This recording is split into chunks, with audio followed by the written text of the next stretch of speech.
Hello, good afternoon. It is Friday. There's not loads going on. I'm joined by Dave. You'll have seen Dave before on the channel. One of our fine Premier members. Dave's doing a sleep out tonight. I am. Which we'll talk about more later. Because I can't really be bothered talking about it right now. Okay. I'm building the anticipation. Watch this space. Stay tuned. Yeah, sleep out tonight. It's a fine thing. I have done it. Didn't get any sleep. I didn't get any sleep. I can't sleep anyway. I can barely sleep in my own bed, if I'm honest. You look like you haven't slept. No, I wasn't a great night last night. I do struggle with my sleep. That's what's worse is, after I've been for a run as well, I find it even tougher to have a sleep. It's weird. Should be knackered, and I'm not. My body's like... Yeah, you got to give yourself a chance to cool down. I know, it's not good when I'm coming in from a run like after 9 o'clock. No. Look at me, I go for a run every day. I do go for a run. I don't go every day, Ned. Just, every other day. How much did you run yesterday? Oh, well, I run more. I ran 10 and a half. Mouthing off without his camera on. 10.5k? Yeah, just a cheeky 10.5k last night. It's easy, isn't it? Just it is. It's easy, yeah. Just open the door, get out, have a run. You're back before you know it. Yeah. Nice podcast on. I think if you do that instead of sleeping, then you're not wasting any time. But if you do it in your day when you could be doing something better, I think you're wasting your time. Okay. Right. So Other opinions are available. When was the last time you went for a run? Just got to think now. I'm just too busy. Too busy. Fair Too play. busy in the day. Well, you're here. You've got 2 jobs, but soon you'll only have 1 job. So then, literally, you'll be an ultra marathon runner by then, won't you? Just be like, probably taking calls, going, "Hi, finance hotline. How can I make you millions?" I do often change hobbies, so maybe running is, due to come back. Always in the circle. I tried it, done a You did couple try runs. it once. I remember you ran up to the big face in St. Helens, didn't you? And I think, did it scare you? That was the end of that. Kind of from a distance, it looks like a big knob, doesn't it? So I think it's one of those things that you see what you want to see. Yeah. So, Yeah. there you go. Yeah. Someone, who's that there? Tommy Cases, I find 8 special brews, sends me a kip. Try it. Well, obviously that would go against my non-alcoholic lifestyle also, wouldn't it? And also, you can't take alcohol into Goodison this evening. Well, you can't. No, I can't. No. Fair play. Yeah. So no. You don't need to. There's no match on. You don't need something to get you through. That is true. Yeah, I've slept. I feel like I've slept there a lot lately. Last few years. Yeah. Yeah. It is fun. It is fun. I'll sleep out, like, So singing Peter, singing Kumbaya, and we're at the second international break, we are. and I haven't been in since the summer, and it's been rubbish. Has it been going the way you thought it'd go? When we finished the opening game with Holgate and Keane as part of our back, if you would have told me that the last time I came in, I would have said, "Can you put me in a white jacket?" And it's not got any better from there, really, has it? It's got slightly better. We've won a Has game. it? No, we've won a game. Yeah, we've won our game. It's not but better. Go on. Against Brighton, we did see Micah Richards as the Jolly Green Giant at half-time. Yeah. So there is that little... Some people mightn't have seen that, though, and that wasn't...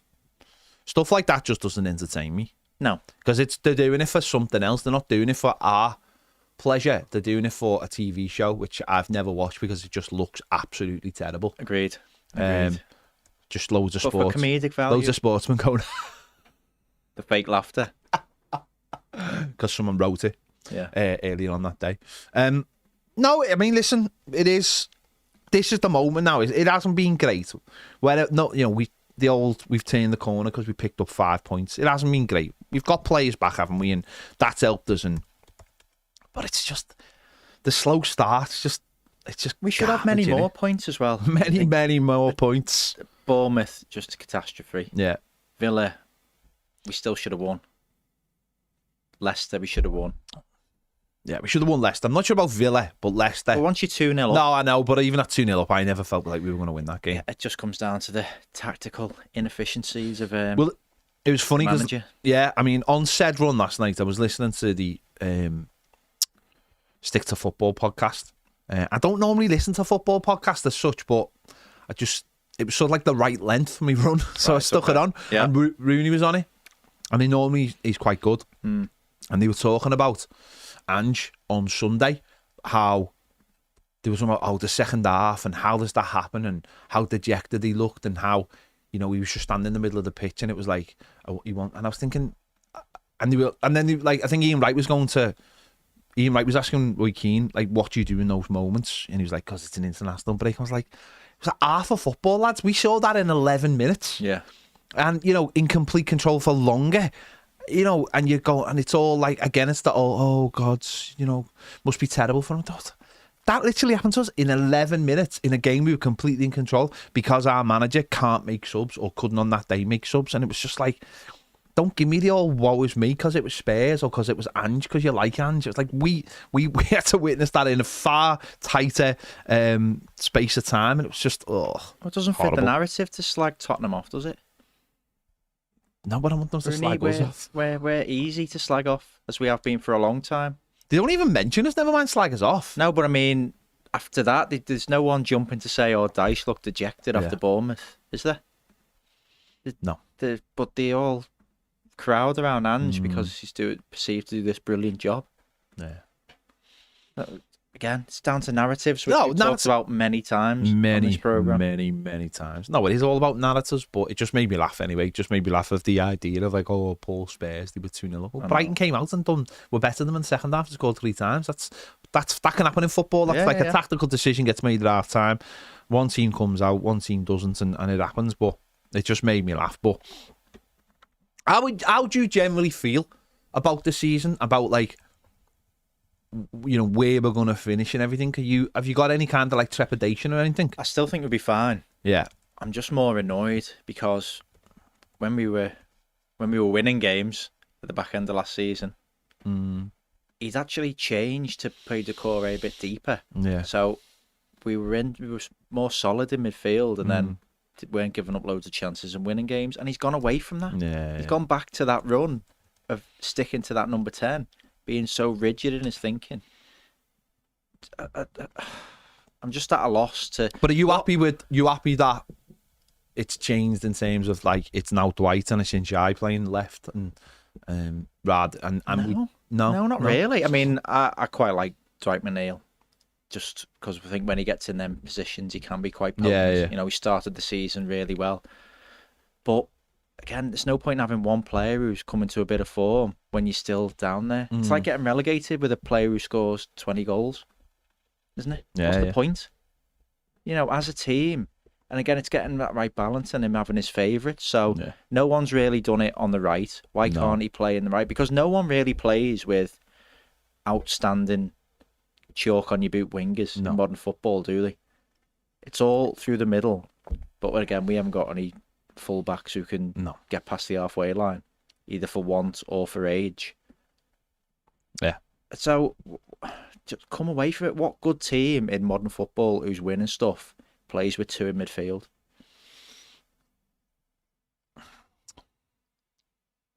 Some play with 1.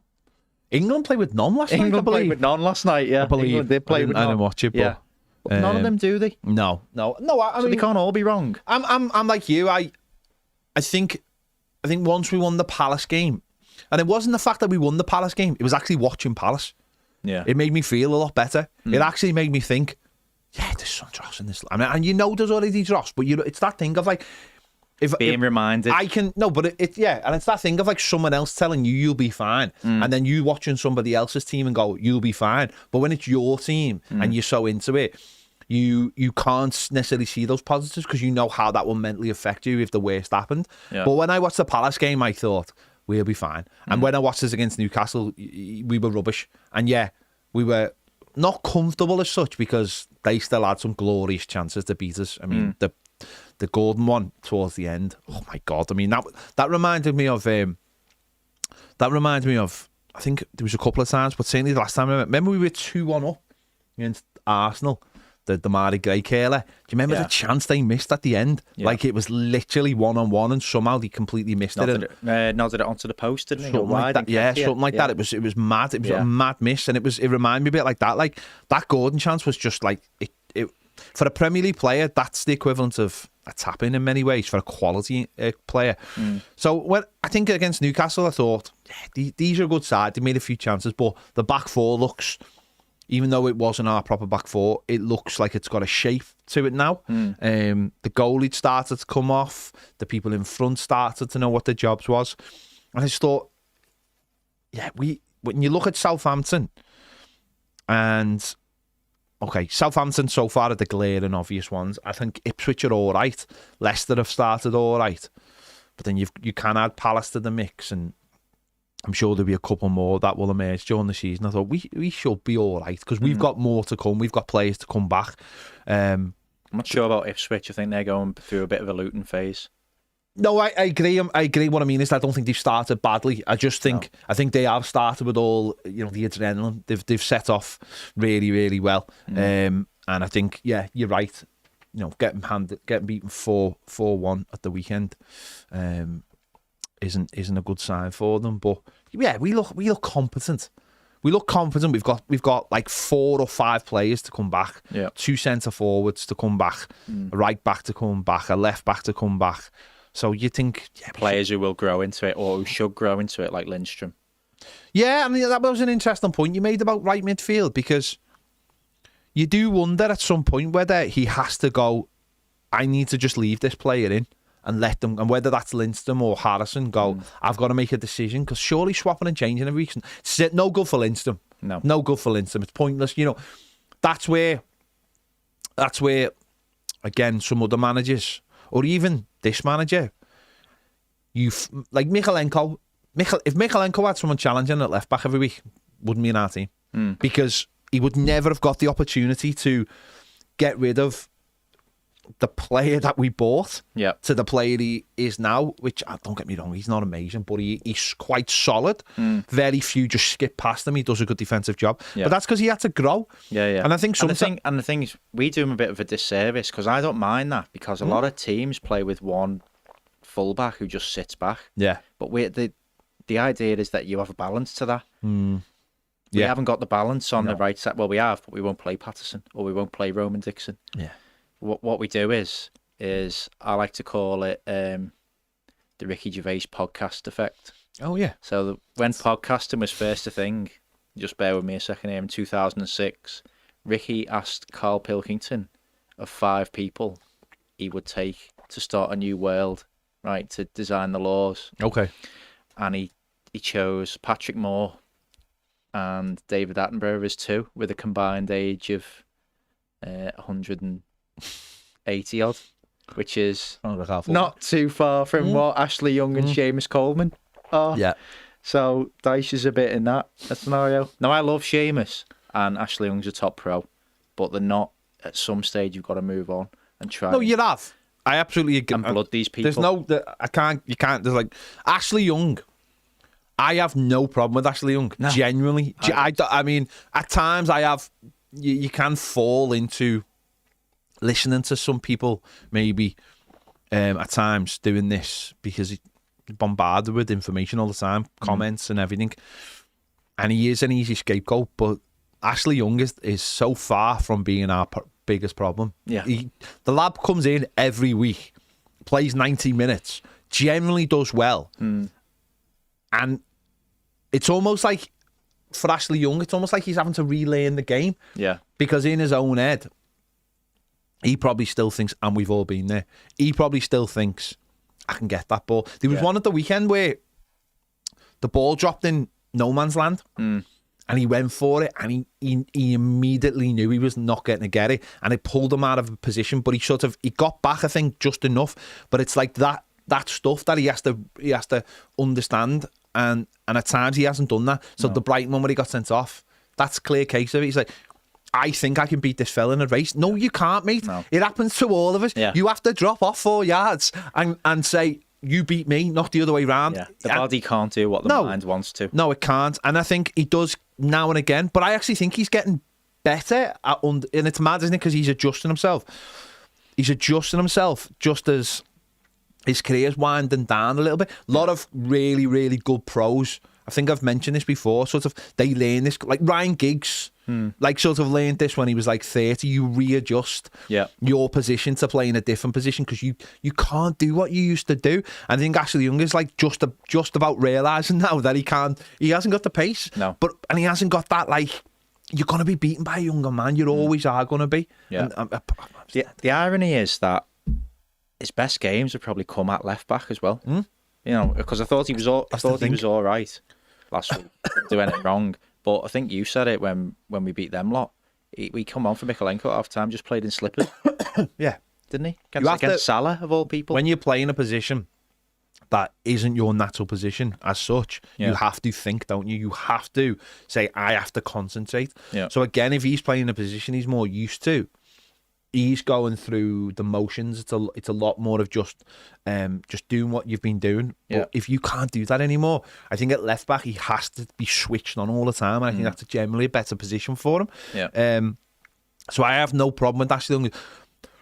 Seamus is actually more of a problem than Ashley Young is, and it's simply because he's picking up injuries all the time. Oh, yeah, and you can't do that. You can trust Ashley. Ashley Young started the game at right back and finished at left back. Yeah.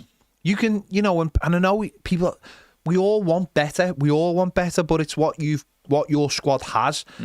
But it's literally what your squad has. Seamus Coleman isn't in our squad. No. He's not fit. He's been fit for 2 games, I think, all season. Yeah.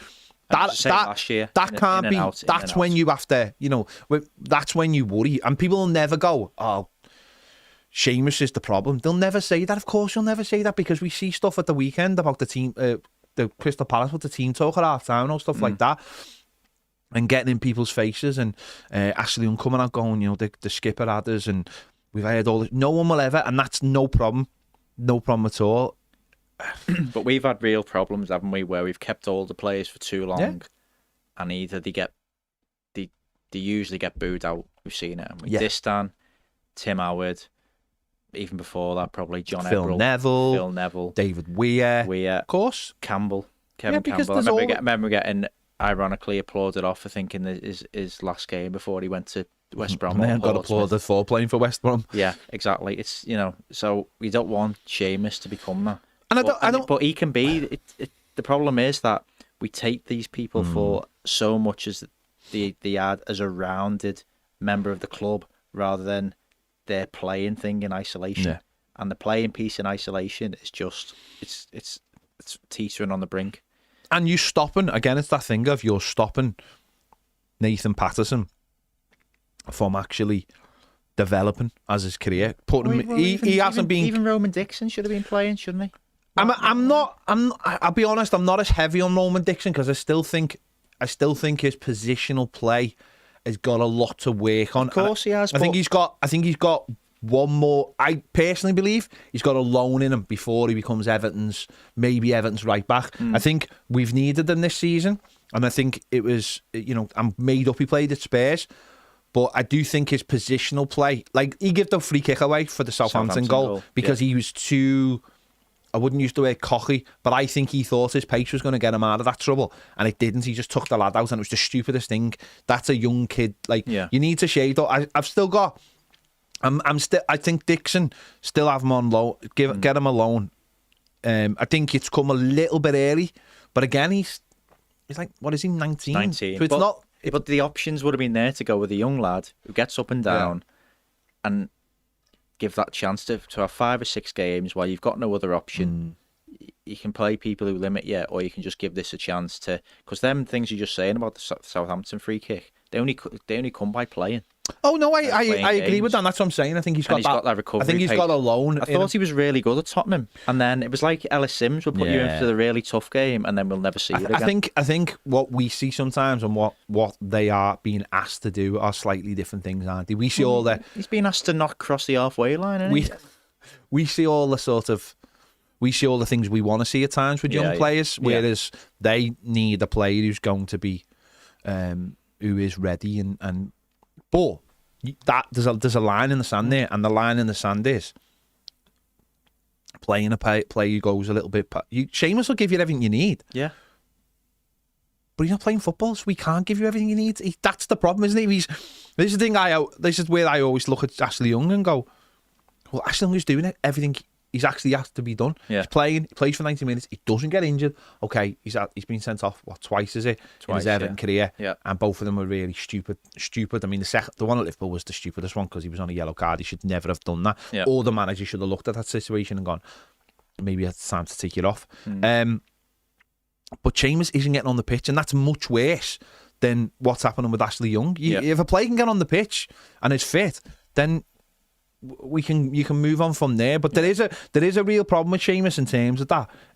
If you can't play, you can't also just be a cheerleader. No, that's not how it works. Because I've seen previously when they've talked about that, great lads to have around the camp, and you think sometimes you better just hire in a comedian for a couple of hours. Don't get me wrong. I think with Seamus, though, I do think with Seamus, there is a massive lack at Everton of what we used to have. Everton used to always have a conveyor belt of one person handing the baton to the next person of the understanding of what Everton Football Club is. Yep. And it was like you'd have loads of your good senior pros, and then like your early 2000s and Leon Osman and Tony Hibbert, and they're passing on to the next person, and then maybe like Jack Yelka because he's been there for so long he gets it. At the moment, you look at that and go, well, who's got that now? Who's the person? And I look at the players who've been around Everton for a while, and I look at Michael Keane, who won't even take the captain's armband. Like, I've said this for years, I can't understand the fella who's been at Everton for as long as he has, who has played as many games as he has, and will not take the captain's armband. I find that so weird. Like the responsibility is going to weigh him down. Jordan Pickford is still, I always find a weird one because he's been at Everton for ages, but yet it's still. Do you understand that with Pickford? Yeah. There's almost like a thing where we all love him, but he's more like England's Jordan Pickford rather than Everton's Jordan Pickford. Yeah. Dominic Calvert-Lewin, well, doesn't want to be here. Yeah, maybe. Yeah, he probably doesn't want to be here right now. So again, even there's no one who said about like Baines was the example when he had it out with Martinez. You said I was going to be the captain. Yeah, there's none of that. There's none of that. There's no one at our club right now, bar Seamus, with broad shoulders. That you would go. Ashley Young probably thinks every Evertonian hates him. Yeah. I'd love to have a conversation with Ashley Young and go, no, mate, you're doing fine. Yeah, you're doing fine. Not everyone hates you, mate. Yeah. I probably think he probably thinks everyone hates him at Everton, because he looks like that sometimes. Ashley, if you're watching this, we do not hate you. No, but when you see him on telly and you look at him and go, he looks at us and probably thinks this is his last hurrah. Yeah. And it doesn't matter what anyone thinks because he is that kind of fella. Played for years with that thick skin and not a care in the world about what anyone thinks of him. Yeah. But honestly, not everyone hates you. But you look around that team and you do go, don't get me wrong. Who's going to take that on? I'm not talking about like whether they'll run through brick walls. It's the ideology of the football club that's been handed down from player to player all the way through, and you can see this for absolute years. And you look at it now, and it is Seamus Coleman. He's the one, and that's why everyone loves him. But who's Seamus passing it off to? Who's the next person? Who's the pair? And also, there should be 2 or 3 of Seamus Coleman. Yeah, you should have a development, shouldn't you? Plan for all of that. A leadership group, and there should be a young man in that leadership group who you want to mould and put on leadership courses or whatever. But I think it was quite interesting, Tarky's interview this week, where he said if he was a younger man, the pressure that he's been under here, he wouldn't have been able to cope. So it is pressure on you've got to have broad shoulders to stick and puff your chest out. Of course you do. So I mean, he's probably the next natural one, but he's 31.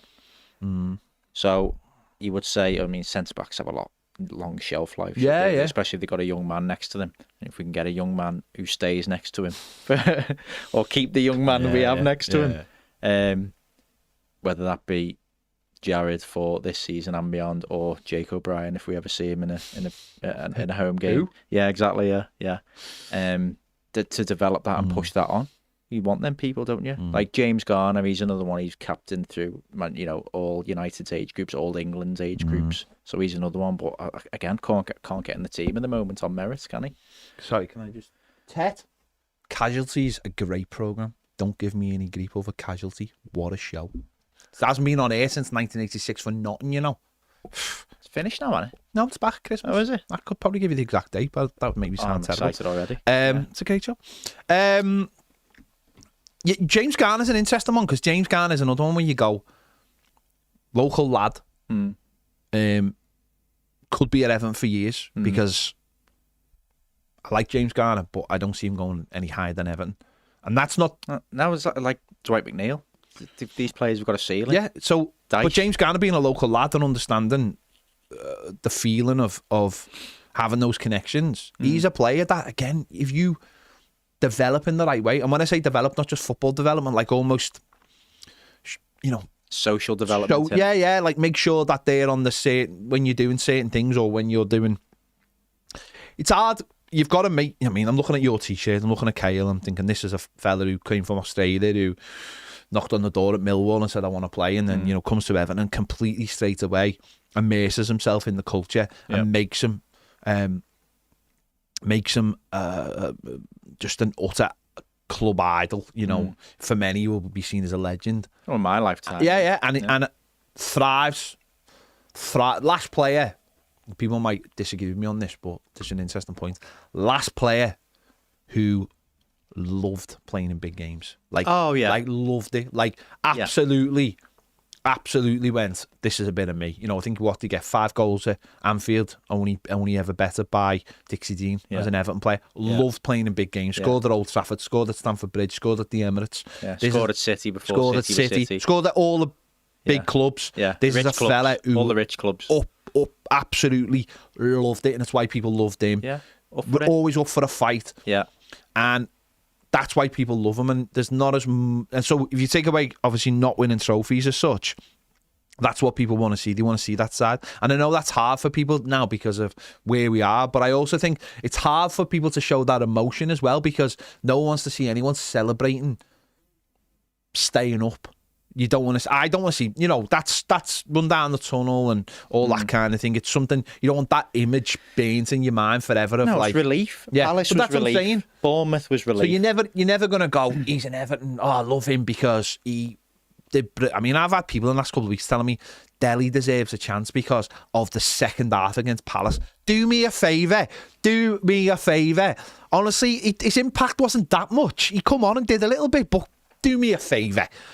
That's him coming off the bench at half time, which maybe means that Frank Lampard got it wrong in the first place. Anyway, it's a different story. By the way, he was man of the match that game for that second. I'd have been man of the match if I'd go and watch it back. But that is not, again, I've just said about things in isolation. I'm like, that is not a reason to start giving a contract to someone. No, but I'm saying, going back to Ghana, it'd be really nice if someone like a Ghana. I suppose it's not maybe. It's more about, like, I don't know, more about body language, the aggression, what they're saying off the pitch. We all like to be told that a player, I love it, I love Everton, the Army team, it's one of the problems we've got with Dyche at the moment. Funny enough, I was listening to that podcast, and Rooney, it was we to my Plymouth, we. And I always find it, do you know, I find it weird when, or not weird, but it's interesting when a manager or a player refers to something before they were at the club, and they still reference it like they were there, like it's part, because I'm here and that happened, it's part of what I've done. So he was going, we stayed up last year and the by a point, and the aim this year is to stay up. Our purpose is to stay by a couple of points. We kept. If I'm a Plymouth fan, I'm thinking, he wants this. He knows what he wants. And Dyche, it's us. It's them. What they want. They left. They walked out.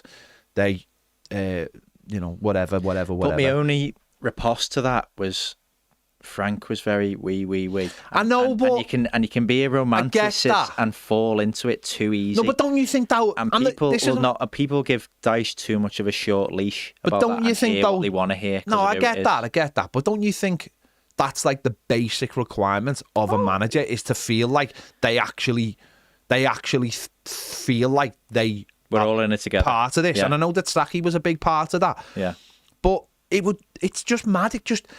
It's psychology. It's one-on-one psychology. Yeah.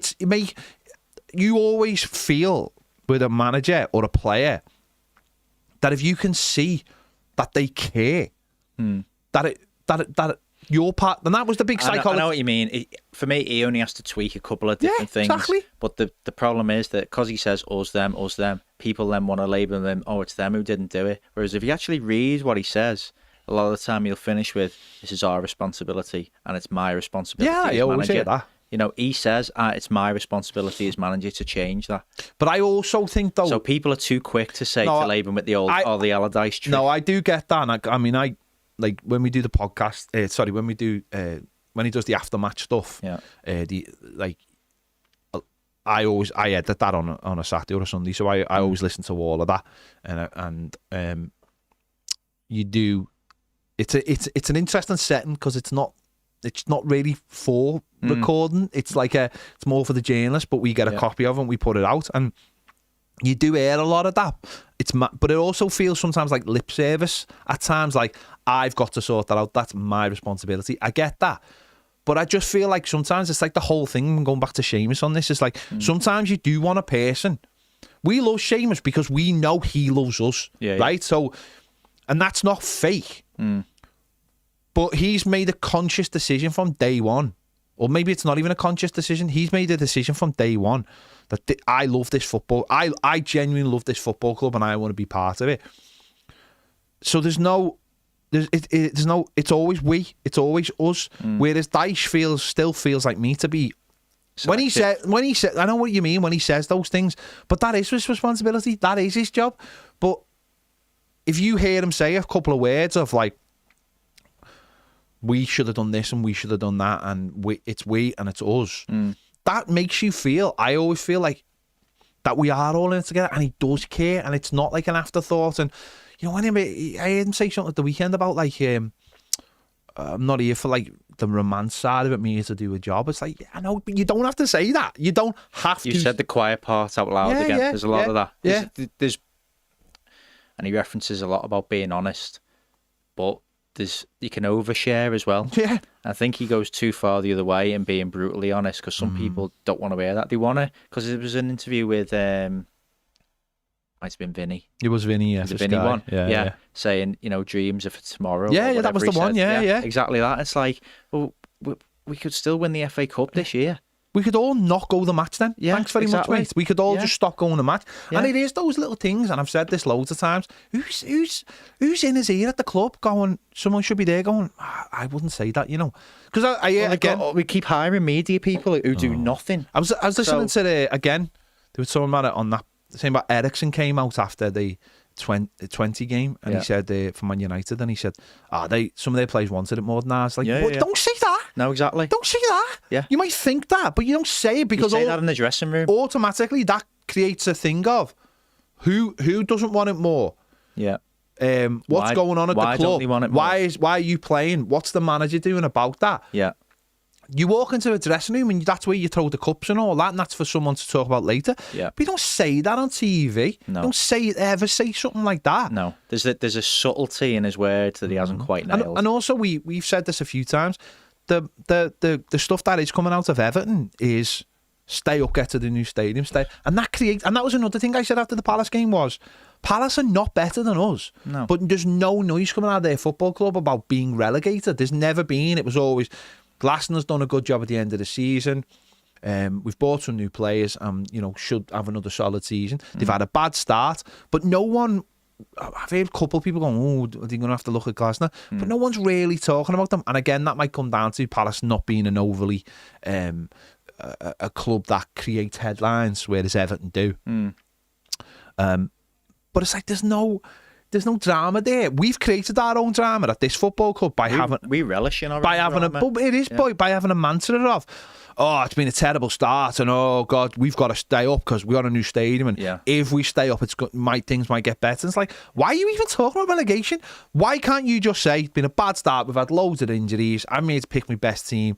It will get better. Don't worry, it'll get better. Get better because I believe in me and I believe in my players. Yeah. But it's about staying up this season. A lot of times he says, well, I just had to remind them that they are good players. I just have to remind them. Well, we'll just remind them that they're not in a relegation battle and remind us that we're not. Yeah. Again, another thing from the interviews that they do all the time on away games, a word for the fans. A word for the fans. The fan stuff's embarrassing. Stop asking that question, whoever that is. I've said Stop this a asking few that times. question. We come back from Wolves last away game. The season before the Bournemouth game, we just got a point, and I'm driving me and Ned are just listening to the interview, the official Everton interview, with and literally every comment was every question was the same question, and it was just a word for the fans, but it was like he kept on rephrasing it a different way. You're going to need the fans next week, blah blah blah, and it was just like, this is pathetic. Yeah. The amount of times when things aren't great, that they go back to talking about the fans and how good the fans are is embarrassing. Do you know what would have been better is after the Bournemouth game, if he would have added more context and said that's what they do here, because. Well, I got told. Go on. By someone quite senior that there was loads of other stuff he said in that interview and other interviews that just never got used, got edited out. Other interviews out there, it's like, well, why am I seeing this then? Why isn't he media trained to the point where he never refers to us as that then? What are the media staff doing? Yeah. What is your job? What are you doing there? But the point being is, if he would have expanded that, because at the Palace game's on a knife edge, we haven't won, and I sit in the Upper Gladys, and I'm looking at the park end, and there's empty pockets, and there's people getting up with 5 minutes to go. Yeah. I hate it. They get up 5 minutes before half time, and they leave before the end. Where have you got to be? It's going to be 5 minutes. No, and I say it every week. There's no one. So be context around it and say, stick with us till the end. No, we've said this. We've said this on this channel. What is the matter with these people who get up and leave? No, I've no idea, and I know you're not like supposed to call out your own fans, but I think it's pathetic. I'll never get people leaving. You wouldn't leave 5 minutes before the end of the cinema. No, certainly wouldn't. In fact, I stay about 50 minutes after to make sure I see the credits. Yeah. Just same here. Yeah, that's ingrained in me now. Yeah. No, I don't get that. I'll never get that. I'll never ever get why people get off early at football matches. And if he had come out afterwards and said, and we've said this a few times, if he'd come out the Bournemouth game going, or even the Brighton game, and said, why is everyone Klopp did this to Liverpool fans. Why are you getting off? Yeah. Now, people have to go. Don't go to the match then. Yeah. Don't go to the match. It can't be just to beat the traffic. But it generally is. It generally is. At Anfield, when I was on Ubers, leaving 10 minutes before the end, and also but that's got to be as a precursor to do something. No, that's so what I'm that saying. Leaving early is to do what? So generally, I'll tell you so we're getting off from Anfield 10 minutes early might save you an hour in traffic, right? Yeah. Right. Genuinely. Right. Yeah. But so what? Yeah. Why do you need to get into town? Why don't you go for a pint round the ground? Or you know what I mean, or whatever, right? This is an even better one. Genuinely, this happened to me, right? Working on Ubers, got a job at Old Trafford whilst they were playing, and I picked two people up 10 minutes before the game finished and took them straight to the airport to catch a plane to Ireland. That. Why are you booking a plane? Yeah, that compromises your experience. Do you know what I mean? That you've paid for. We've been to Barcelona. Yeah. Like, imagine we gone, lads, we're going to have to get off from the Nou Camp 10 minutes early because, or Espanyol, we're going to have to get off 10 minutes early because we need to catch it. You go, no, lads, we're going to have a. We would have missed the pen, wasn't it? Yeah, we would have missed one of our mates getting basically assaulted by a married couple. Oh, yeah. Yeah, basically, groped. Yeah, that's for Toffee TV after dark. Yeah, that was dark. That was very, very dark. Similar to Baz in Germany when he was nearly took home by a couple. But, just stop leaving early. My message is to stop, but the manager should. But I'd have no problem if the manager came out and went, like, why can't you all? But again, that's like you've got to earn that as well, haven't you? You've got to earn the ability to be able to come out and say. Well, I'm thinking about people saying, "Who are you to tell me straight away?" Well, he's the manager. People will be doing it wating this, going, "Who are they to tell me?" I couldn't care less. But that's it. I couldn't care less. I've never, whatever. I don't understand the idea of ever leaving. The only time I've ever sort of even contemplated. I'll tell you when I've left once when I was very young and we were 5-1 down to QPR and the Gladys Street was singing, and I've got no issue saying this, the Gladys Street was singing Everton are white because Les Ferdinand, that was 1993. I actually told that story this week to Kevin Campbell's family, by the way. So I've got no problem telling it here. Yeah. And I was on a bus, and then I was on a bus coming down County Road, and I think ended up 5-3. Tony Cottee scored a couple more goals, and I was a bit gutted I got off. And the only time ever since I've left my seat was when Andy Carroll scored the second goal at Wembley to make it 2-1 in the semi-final. And I just got up my seat, walked to the back, and just went down the stairs, and I just stood there because I was just. And that was I've never got off. And listen, we've all got off early, right? Last time I was the Newcastle 4-1 because it was the bus welcome, and we were terrible. And as soon as the third goal went in, I went, that's me. Yeah, because I was just so mentally exhausted from everything that's gone on. You're putting into it, and then you think. I think what we're more saying is, why do people get off when, as a rule, when it's still like 2-1, and there's still 5 minutes to go, and it's Crystal Palace? Because it must be.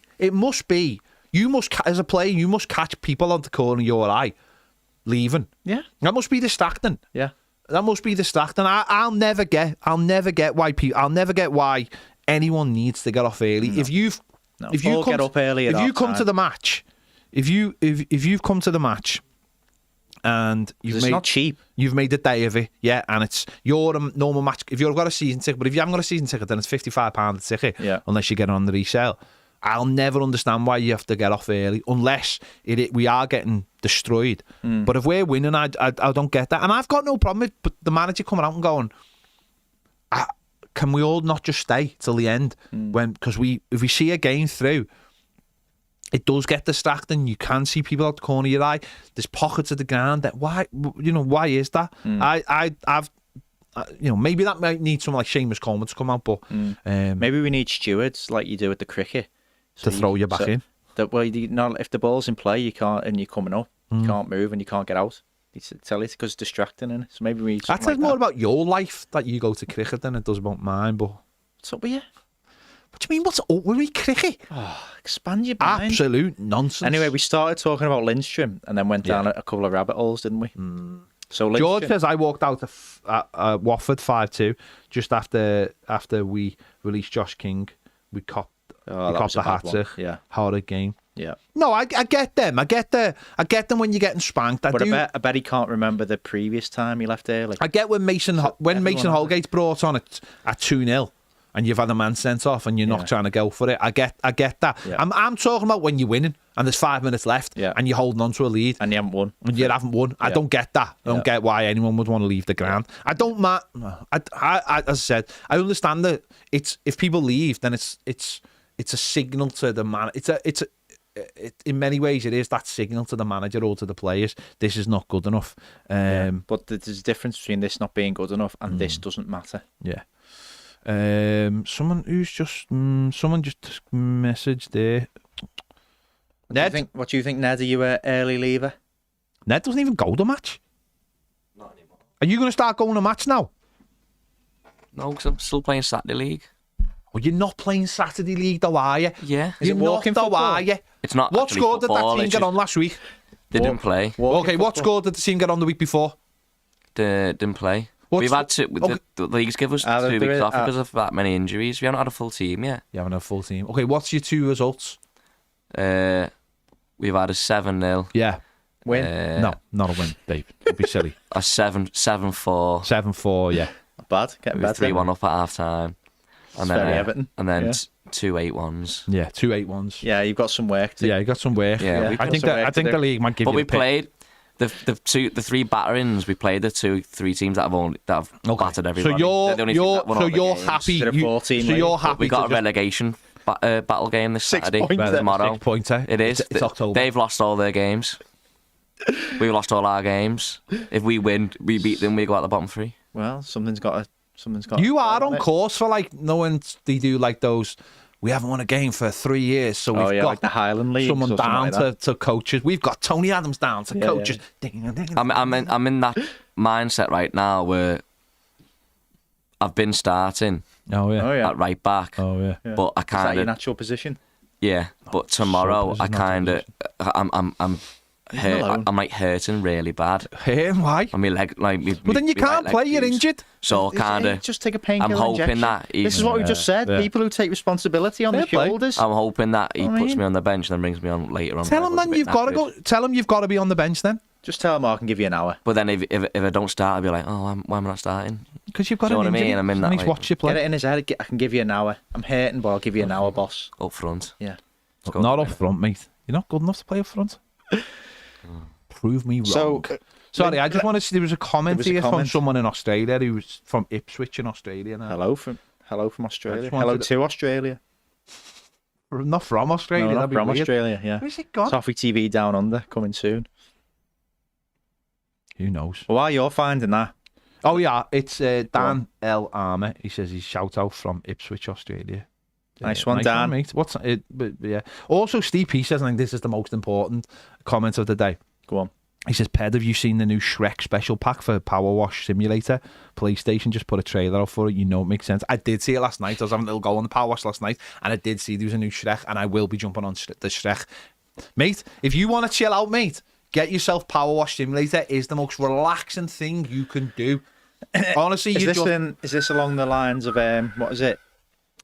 Tractor simulator or whatever it was. But it's boss because you don't have the noises. All you have is the lovely sound of the water and like birds in the background. It's so women or no, that's the disgusting comment. We do not agree with anything Dave says. This is not the views of the management. Yeah. No, it's so chilled out. You can just get on it if you want to relax. You just get on it. You paint. You get rid of the paint on the walls. At the moment, I'm cleaning a paintball place. So obviously, it's paint all over the place. It's boss though, and you're just like so relaxed, mate. It's so honestly. And this is on what PlayStation? By the way, this is a 10 out of 10 game. If you look for the reviews, it's on PlayStation 5 and it's free. Right. If you've got PlayStation Plus, if you look at the reviews of this game, it's like 10 out of 10 everywhere. And there's like a Lara Croft one. You can go round and clean Lara Croft's house for her. I mean, she never comes out and gives you a cup of tea, bitch. It's boss. Honestly, it's so relaxing. Me and Ned did it. Me and Ned did a 2-player. How boss was he?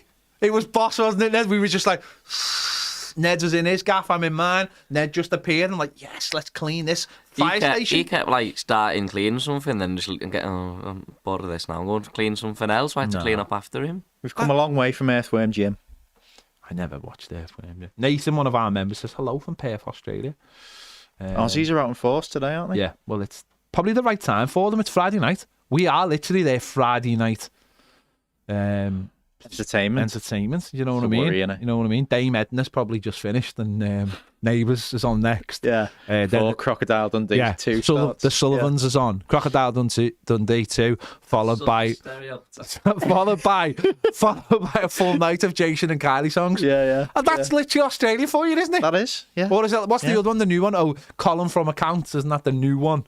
That's Australian. I haven't seen that. I haven't. Supposed to be amazing on BBC right, Two. okay. Yeah. This is discrimination. It's not discrimination. You are discriminating. It's positive discrimination. It's literally the same as thinking that we all just drink cups of tea and idolise the royal family and have like the big terrible teeth and have bulldogs with cookies in them. And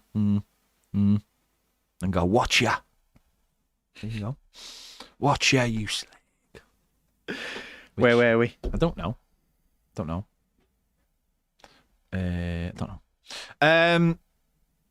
Have you watched just while we're on that theme? Yeah. Have you watched 2 programs? One is called The Gentleman. Have you watched that? No. That's the one that Dice likes, isn't it? That is a good show. Also, have you watched Slow Horses? No. Oh, amazing show, mate. Should get into that it. on? Apple TV. Okay. Apple TV, which is the best streaming place by far, and nobody's got it. But you can get like free all the time. Yeah, you can get that free all the time. You can get it free all the time. Well, you get it free anyway. You've got a dodgy stick, but Slow Which are available, but we don't have one. Couldn't comment.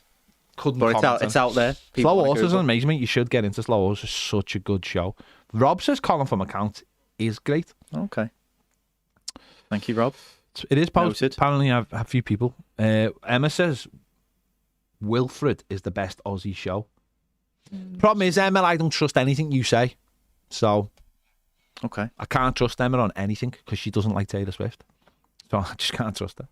It's as simple as that. It's not even that she doesn't like her. She seems to hate her. You hate someone who gives $5 million to hurricane victims. Have a look at yourself in the mirror, Emma.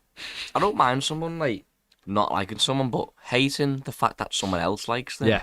Like, wow, why are you so happy? Celtic Vape says followed by Skippy and the Flying Doctors. Thought it was Zog and the Flying Doctors. Oh, it's not a show called Zog and the Flying Doctors. It's just Flying Doctors. Oh, right, okay. Just doctors who jump in a plane and go, oh my God, mate, someone's filled in an L. Skippy Towers. Because that's how they also talk. Right. This is a slow news week for Everton. No, it is. It is. Yeah. It's Friday, isn't it? I mean, it's Friday and we have fun on Fridays. Yeah, this is fun Fridays. Because generally the fun stops on Saturdays. Yeah, that is true. So, yeah. Steve P says Gary Oldman is vile in it, though, isn't he? He is vile, but he's not vile as like he's a bad person. He's vile because of his personal hygiene. Who's this?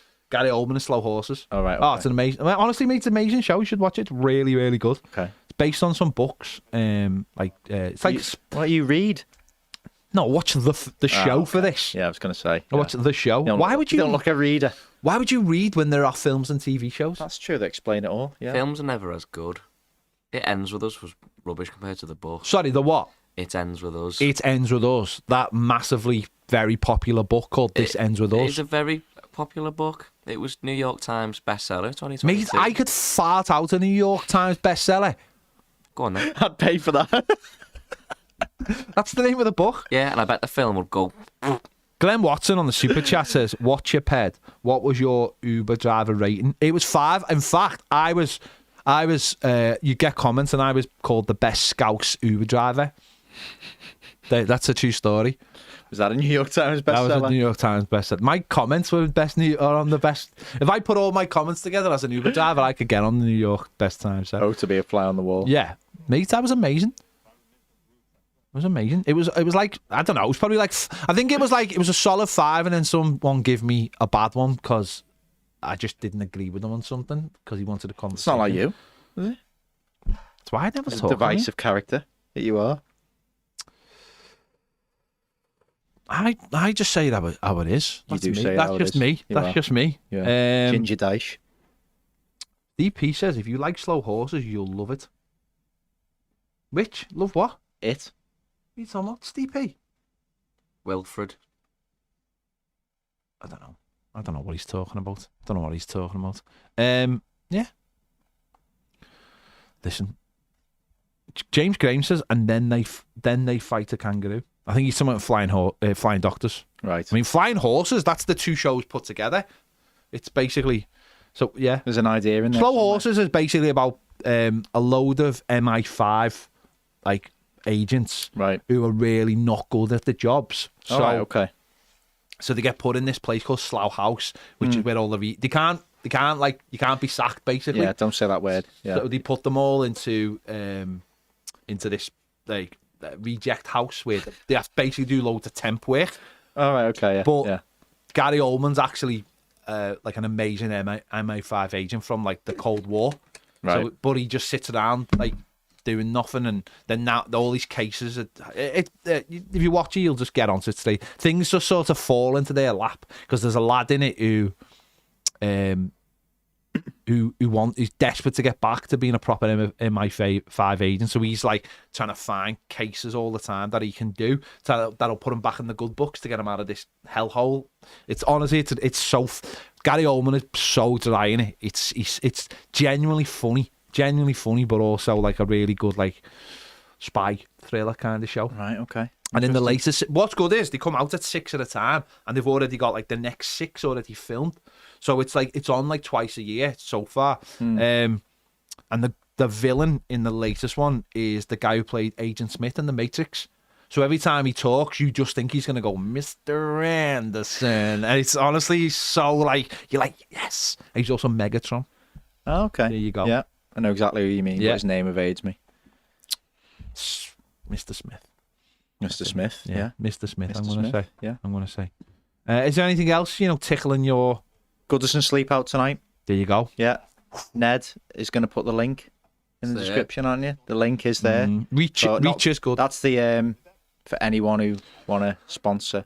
Yeah, in general. Not for me, or just in general. In general. No, it is good. John's doing it. Sam's doing it. Yeah, my missus is doing it. John Blaine's doing it. Andy Bush is doing it. Yeah, I've opted to just pay the money myself, rather. Yeah. But if anyone wants to drop £1 onto it, please do. No, it's well worth it. It's the last ever one. Yeah, Goodison. Which is why I'm doing it. I wonder if they'll let us do it at like the new gaff. What Bramley Moore sleep out? Yeah. Probably not for the first 10 years. So yeah. That's all in the park end. That's to 400 people. No, it's good. Me and Baz did it a few years ago, and we never slept a wink. And we had David Unsworth, because David Unsworth used to do it, and a lot of the under-21s used to do it because it was like it was part of their like this is what normal life's like.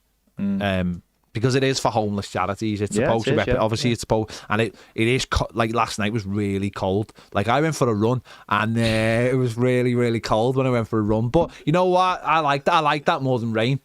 But when I went for a run last night, about 10.5k last night. You did, yeah. Pitch black on the rally. Couldn't see. the only thing annoying about that is you're a little bit you slow down because you don't, you think, oh. Sometimes I imagine there's a massive metal piece of like thin metal, and I'll run through it so fast that it'll cut me in half. So I slow down because no one wants that, do they? You've been watching too much TV. Yeah, clearly. Anyway, we digress. Yeah, but yeah, please, if you can spare a pound or whatever. Yeah, it is really good, and it will be really good. It'll be really good. Over 70 grand, I think, on there now. Yeah. And it's for I think it's for their charity. Home is where their heart is. Yeah. So, and Unsworth did it with us, and we had a good chat with David Unsworth. Yeah. And it's really, really good. So if anyone, and it has no bearing on Denise. Okay, just for people who are aware. Yeah. Denise should be made to do it.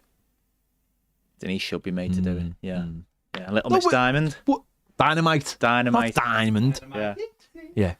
No, it'd be interesting whether they do carry it on in the new ground, because they should really. There's no reason. Wouldn't you? No, I know, that's what I'm saying. There's no reason why not. In fact, and it'll be colder down there. It will be. Yeah. Yeah. Colder. Yeah. So. With that Mersey breeze. Ooh.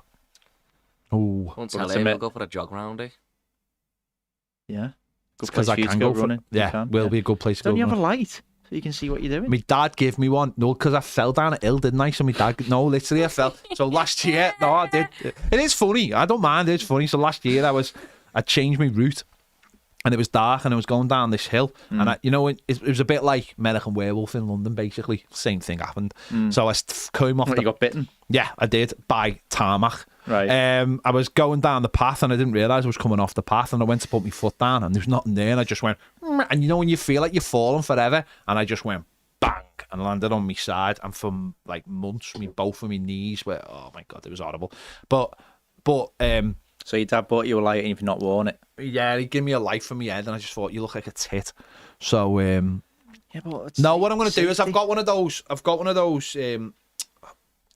the chest thing ones. I don't really wear it that much because I like just an arm one, but I think I'm probably going to have to put a light on, because where I run is like, it's the rally, so it's the old railway track. Yeah. So it's just pitch black, absolutely pitch black. You get ones around your belt, can't you? No, I'll just get one. I will get one for there, and I'll just get one there, just so I can see just in front of me. Yeah. Just because when you're running, you because I go for a run now and again. You just can't see, and it does slow you down, because even if you put your foot on, like say a log or something that fell off a tree, you could break your ankle. So I probably just do need to look safety after first. Of course, because if I stop running for any length of time, I'd be as fat as Ned. There is that, yeah. Young Ped. You wish you had my abs. Mate, when you get to your new job, honestly, have you seen? What's the film with Ryan Reynolds when he's dead fat? Just Friends. Just Friends. That'll be you. You'll be like Ryan Reynolds. You'll be sitting there like eating like ribs with the stuff just going onto you, going. Hello, Barclays. How can I help? That'll be you. And there'll be no Amy Smart coming back for you. Not Christmas Friend coming back. What? That's not where I'm working. No. Got a new job in it. No, you're working for a dog company called Barclays. Yeah. Taking them out for a run. Taking them out for a walk.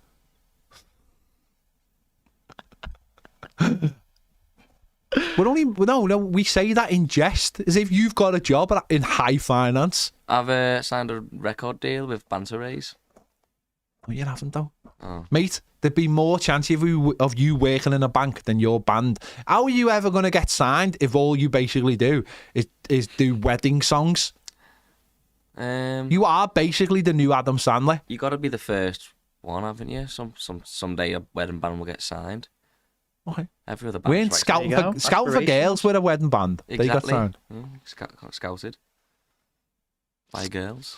There you go. There you go. The irony. Hugo Weaving, that's the guy's name, because he was in V for Vendetta as well, wasn't he? And he was Agent Smith, and he's in Slow Horses. Right, okay. What a show. So yeah, you're looking for. Do you think you'll get any sleep?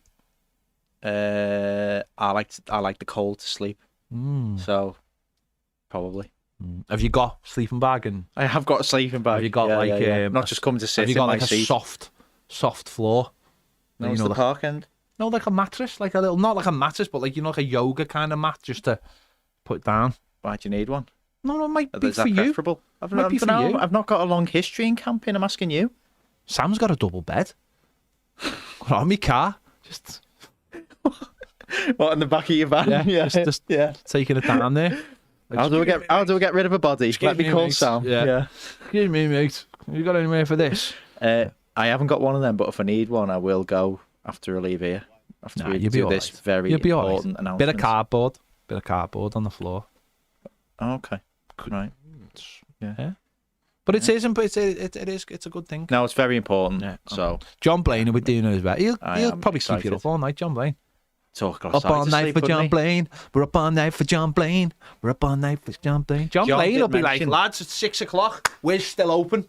Let's go. John did mention that last time he did it, someone turned up with a guitar and sang "Come By." Oh, that'd be the night. worst thing. That's what So- Ned would do, wouldn't he? so I'm Turn up hoping that doesn't with the happen. guitar, going, right, lads, this is my latest. This is my latest hit. I hope you like this. She left me on my own. That's just Could basically. turn up with a vuvuzela is it for a change. That's of pace? basically every song Ned writes. Is she left me on alone when I put a dog filter on her face. True story. Ned. Baz knows. For the purposes of the listeners, Ned is not commenting. Yeah, like the bill for the purposes of the tape. I think his face I am says it now all, doesn't it? squirming. Yeah. That was as funny as AIDS, that. Hope your mic's down. Otherwise, I'll tell everywhere where you're going to work. That's confidential. Is it confidential? Of course it is. No secrets in here, all friends. No offence to Mate, you know. I'm a not lot being of funny. subscribers- Nothing's been confidential since the day you walked in and told us that you picked dairy milk over something else. I got both, so You say you got both. Was it Orange Yeah. Clubs? no. No, mate. Put it this way, Ned. Loved it, Ned, milk. Ned will always remember the day he walked in and told us that he had a choice of dairy milk or Ann Summers for Valentine's Day, and he chose dairy milk. Still back me, does it? The best chocolate bar. And ever. and literally within minutes, we told everyone on alive, like everybody. Oh, this is confidential though, 'cause there's a lot of No, with Ned, for we're every not. subscriber. Ned, there's a weird about Ned, there, we are isn't not going to tell people where you're going to work. Of course, we're not. Well, I mean, we have. You're going to work for a dog grooming company Comes called after me, I'm gonna have Bark to bloody knock Play. them out, aren't I, in front of my new colleagues, and that'll be a barrel of laughs. Well, all you listen. What's boss is you won't be embarrassed because everyone knows all your secrets already. You're an open book. I don't want That's the it. new people in my new work to know my secrets. Well, they will. it. Ned, I guarantee on day one you'll walk in and go, "It's Ned from Toffee TV." I guarantee It's it. a new opportunity to be Matthew instead. I can Nah, admit you No, the know, thing is, always got to you've be got- Ned. Oh. Nah, you've got Nah, to mate. Think of Eminem in 8 Mile. He gets all the all his problems You'll be out. spitting So what have bars. they got to say to you? You'll eh? be spitting bars on your first day. They'll go ahead, sing us the song about Sing the us that girl with song, the yeah. the Ned- girl Ned with the and Em. the girl with the dog filter. no one's going to take me seriously as the boss if they think. If they You're know me as nobody's the- boss. I will be. I will be. I will be. You'll be Eventually. like Homer when Hank Scorpio gets him. Could you work a little harder? Yeah, been a boss yes, in Ned. here. Yes, Ned. I've been the boss of Who've you been the boss all of? of our interns. So do this, and they'll have to do it. Yeah. Yeah. Mate, I hope you walk in on day one and you go, "Oh, it's Ned." Really loved it on round the tower when you unveiled your political Oh, beliefs. That'll be the worst. Shows you case Hugo scenario. Boss watch. That'll be the worst case scenario. I'm still surprised I've got this job after last night's round the tower. I mean, but you technically haven't got this job. There's nothing we can do. We're making you work your notice, so Yeah. it's all good. Classic. Classic Ned. Last night's round the tower, Ned did go full on. It's what the people wanted. I'm sure they do. The people in You are a people pleaser, 1933's Ned. Germany. Yeah. There is an audience out there. There is an audience for that. We have noticed that going in the country in the last few years. Yeah. You could do one-man tour in the east of this country. You could tour it up and down. Why You could just play a Pondering it. solo set outside Yeah. hotels.